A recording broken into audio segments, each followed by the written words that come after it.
Magandang araw mga boss, idol. Panibagong araw na may panibagong video na naman ang ating tatalakayin ngayon. Tara na at pag-usapan natin dito ang lumabas ngayon. Natatanggalin na nga daw ng Golden State Warriors si Draymond Green. Ito nga daw ayon sa mga fans ang pinakamagandang gawin ng Warriors sa ngayon habang medyo mataas pa ang trade value nito. Alam naman nga natin na hanggang sa ngayon hindi pa ito ibinabalik sa starting lineup. Tatalakayan na rin natin dito ang bubuing bagong pagmamalaking Big 3 ng Los Angeles Lakers. Pero bago yan, please don't forget to hit the notification bell at mag-subscribe sa ating channel.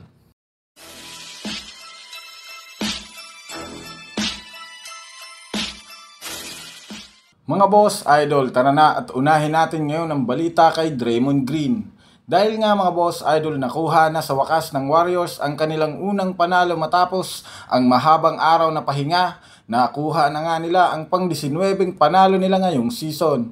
Dahil na rin naman sa nagawa ni Jonathan Kuminga, Klay Thompson at Stephen Curry na may combined points na 74 ay laking bagay na rin naman ngayon dahil unti-unti na rin namang nakukuha nila ang adjustment. Simula nga ng bigyan mga boss idol ni Coach Steve Kerr si Jonathan Kuminga ng mataas na minuto ay dito nga unti-unting lumalabas ang tunay na potensyal ng batang superstar. Marami na ngang nagsasabi na kung sakaling sa simula pa lang ng season ay nabibigyan na ng tamang minuto si Kuminga ay malamang sa malamang wala sila sa posisyon ngayon bilang pang-12. Isa pa nga mga boss idol ayon nga sa mga fans kung sakali man niyang gumawa ng trade o pagbabago ang Golden State Warriors sa mga susunod na linggo ay mas mainam ngang isentro na lamang ito kay Draymond Green. Marami rin naman mga fans na nagsasabing panahon na upang i-trade ito. Mas maganda nga daw sana ipalit ito sa isang wing player na tutulong kay Stephen Curry na umiscore at may depensa. Sa kabilang dako naman mga boss, idol tungkol naman sa bagong bubuuing Big 3 ng Los Angeles Lakers.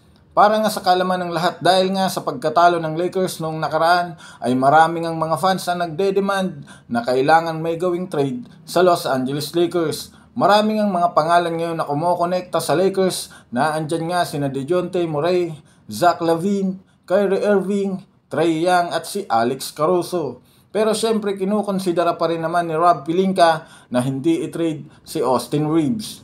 Ibig sabihin si D'Angelo Russell at Rui Hachimura ngayon ang pinaka-trade chip upang makakuha ng isang superstar.